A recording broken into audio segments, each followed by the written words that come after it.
I want to continue talking about the creation record in Genesis chapter 1. And I made the point in the first presentation that the Hebrew word Eretz, that's translated earth, refers not simply to the whole planet. It can refer to that, but many times in the Bible it refers specifically to the land promised to Abraham from the Euphrates to the river of Egypt.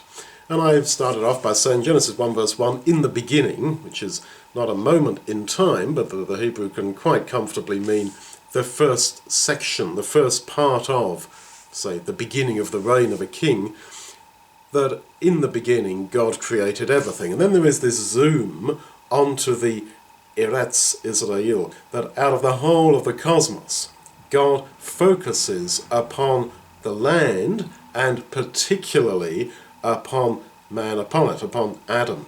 And then in chapter 2 you have the repeat of the creation account, but specifically talking about Eden, which I suggest is the Eretz Israel, and particularly man, Adam, within it.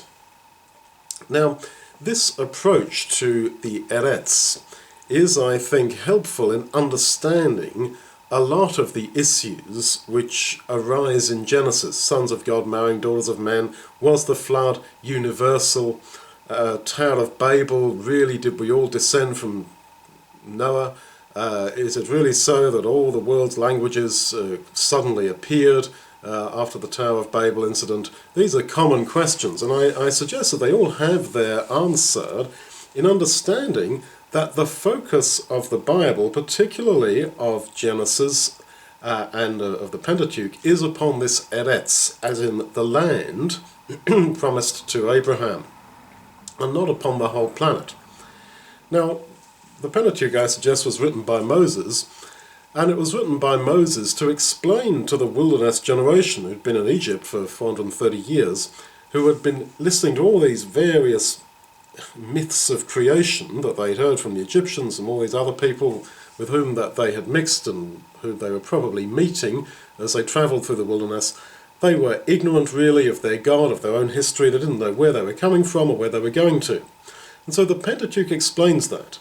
Now, for reasons of style and various allusions to Babylon and Babylonian myths, I would posit that the Pentateuch was rewritten under inspiration of God whilst the Jews were in captivity in Babylon, and that goes for a lot of the Old Testament.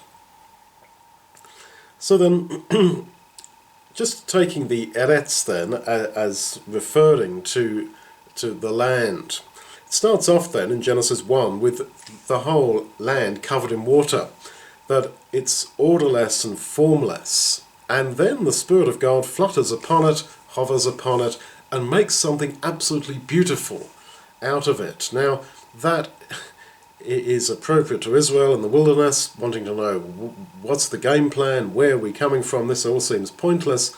It's relevant to the Jews sitting in Babylon with their land destroyed. There we sat down, there we wept when we remembered Zion, and it all seemed so far away and so formless and pointless and in ruins. And yet the message then of creation is that that same power that operated then is operating today, to create for you, whose lives appear formless and judged and meaningless, something exquisitely beautiful. And that, of course, applies to us as well. That same God who commanded the light to shine out of darkness, Paul says, has shined in your hearts to give the light of the knowledge of God in the face of Jesus Christ. And so, when you come, for example, to this issue of the flood, was the flood universal? Well, there's fairly big problems in trying to argue that the whole planet got flooded and that there was water above the highest mountains on Earth, on the whole planet, and that every possible kind of plant species died out, and that every possible kind of animal species died out, and that all the animals were put inside the ark, and that they had the right kind of food for all of them, etc. This creates a lot of problems, especially to argue that from that time, somehow kangaroos and marsupials got to Australia, somehow leaving no traces of themselves anywhere else, none of them staying behind anywhere, that they managed to, I don't know, hitch a ride on a passing tree trunk or something and get out to Australia and didn't go anywhere else. There's whole stacks of problems with this. Now, I would go with Robert Roberts in his view of a local flood. But why I would say it is on the basis of this word Eretz and the way that it is used so often in Genesis, not about the whole planet, but specifically about the land promised to Abraham from the Euphrates to the river of Egypt. And I would go further and say that, all right, after that happened, Noah emerges from the ark with Shem, Ham, and Japheth, and nobody else apart from their wives. And then in Genesis 10, after the flood, you have this table of nations, the descendants of Shem, Ham, and Japheth. Now, nearly all the 70 or so nations that are listed there, you meet elsewhere in the Bible, and they are all within that territory. That is from the Euphrates to the river of Egypt. They are an explanation to Israel in the wilderness. Who are all these tribes we keep bumping into? Who are these guys? Yeah, okay. They came from Shem, Ham, and Japheth when this area was flooded. Now, all the attempts to try to explain that Chinese people came from this one, and black people came from this one, and white people came from this one, and so forth, from Shem, Ham, or Japheth, these are pathetic, quite frankly, that they are pathetic. There's just bunk science and bunk exposition of the Bible. That much is so. The Bible itself gives us the list of the descendants of Shem, Ham, and Japheth, and they are all located in that land, that territory from Euphrates to Egypt. So I would say that there, on biblical grounds, is the reason to accept that the flood and its aftermath affected specifically that area.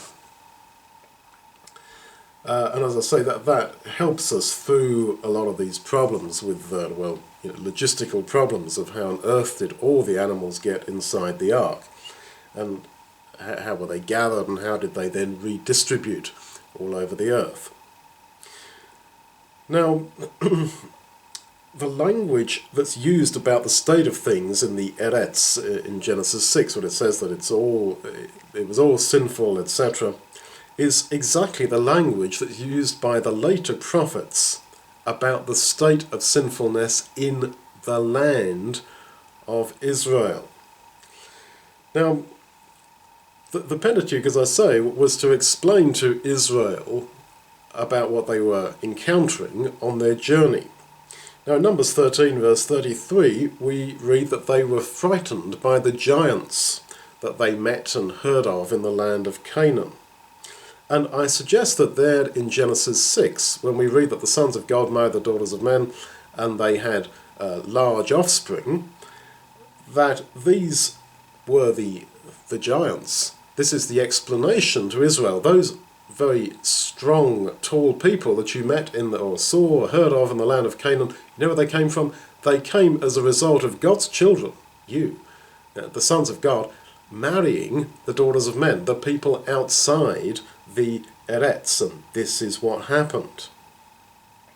So I suggest that a lot of the problems that arise in the earlier chapters of Genesis are explicable if we understand that this is talking about this Eretz.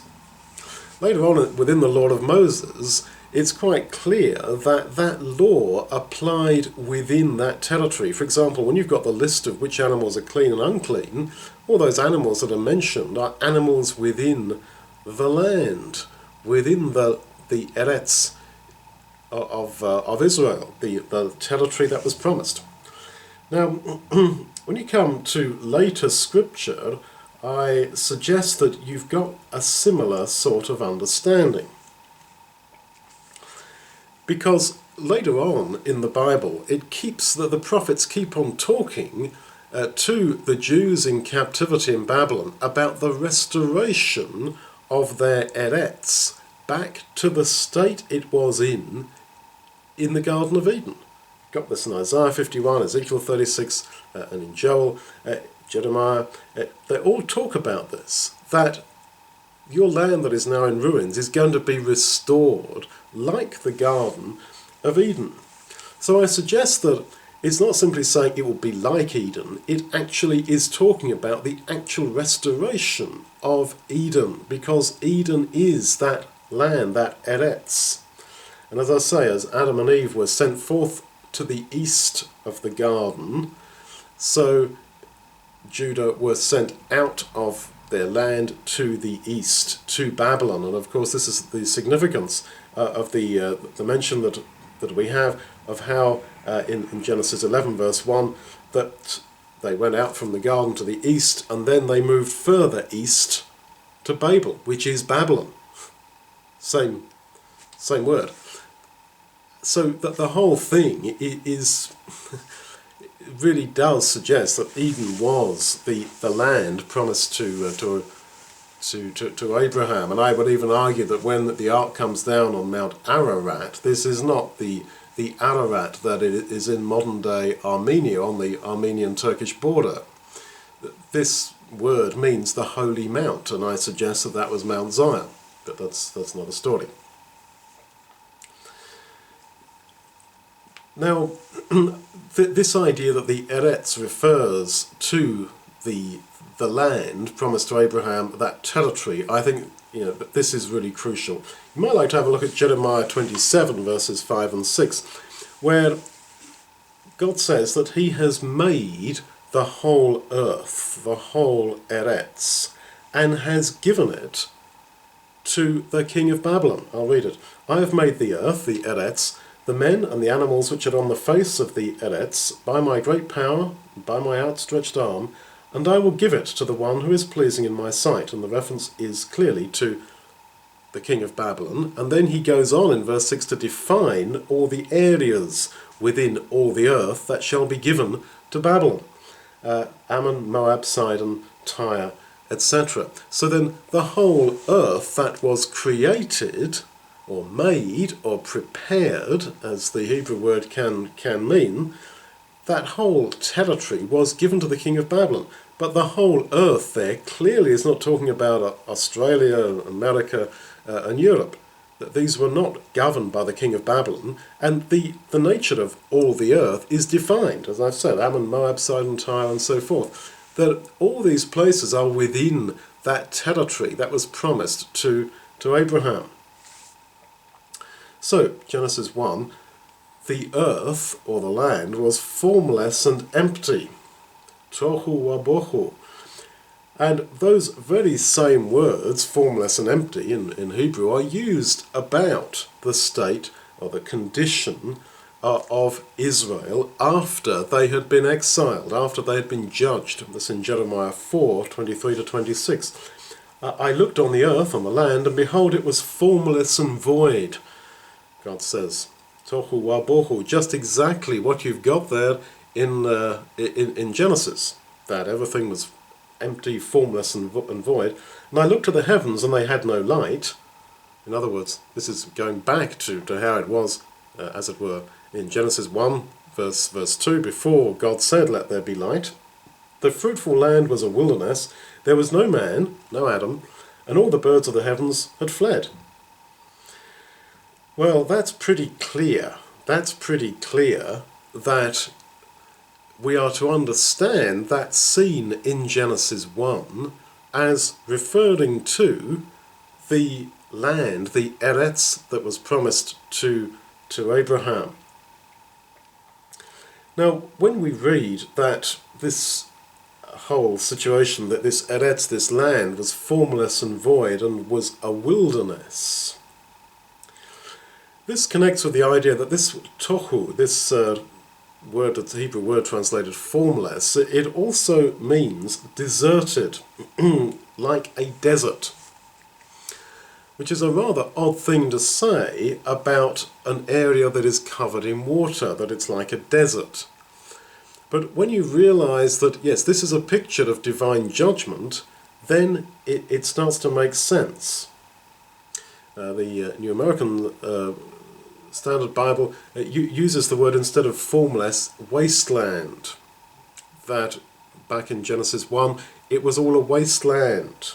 And the same word is used about the wilderness through which Israel walked in Deuteronomy 32 verse 10. It was a wasteland. So again you see the relevance for that generation in the wilderness who first heard these words. Here we are in a wasteland. Oh yeah, Genesis 1. That's actually how things were originally. It was all a wasteland. But out of this chaos, out of this formlessness, a garden, a place, a kingdom of exquisite beauty is being developed. And that's exactly what that's exactly the message that we need to hear. Because you can look at your own life and it can seem so formless and empty and so deserted. But that's where the Spirit of God comes in, hovering over the whole situation to make something of beauty, where man can live in service to God. And in Deuteronomy 32 verse 11, the next verse there, Deuteronomy 32 verse 10 says that Israel were in the wasteland, which is the formless place. Then verse 11 of Deuteronomy 32 says that God's Spirit, God hovered over Israel. That he was like a mother eagle hovering over, and it's the same word used in Genesis 1 about the Spirit of God hovering over the Eretz, over the land. So then, this formlessness was taken away by the Spirit of God, which was the agent of creation. And of course, it's that same Spirit, that same power of God, if we will allow it, that works in our lives to create this new creation, to allow this power of God to burst forth. Now, when you come to Isaiah's prophecies about how Judah are to return to the land and it is to be rebuilt in the time of the restoration, they're full of allusions to the language of creation and to the language of God's Spirit working. And I think that is understandable because, yes, that whole situation in Genesis 1 was the Eretz under judgment, and then the Spirit of God comes and creates and prepares this land again for his people to live in. So you can understand why this is exactly the sort of language that would be used by the prophets prophesying a restoration, that there Israel or Judah were in Babylon, hanging their harps on the willows and weeping as they remembered Zion. Everything seemed so pointless, the land was in ruins, judged by God by the waters, as it were, of the Babylonian armies. And then the message is that just as God formed Eden, or the Eretz, for you, for Adam, back then, so he can do today, and so he will do.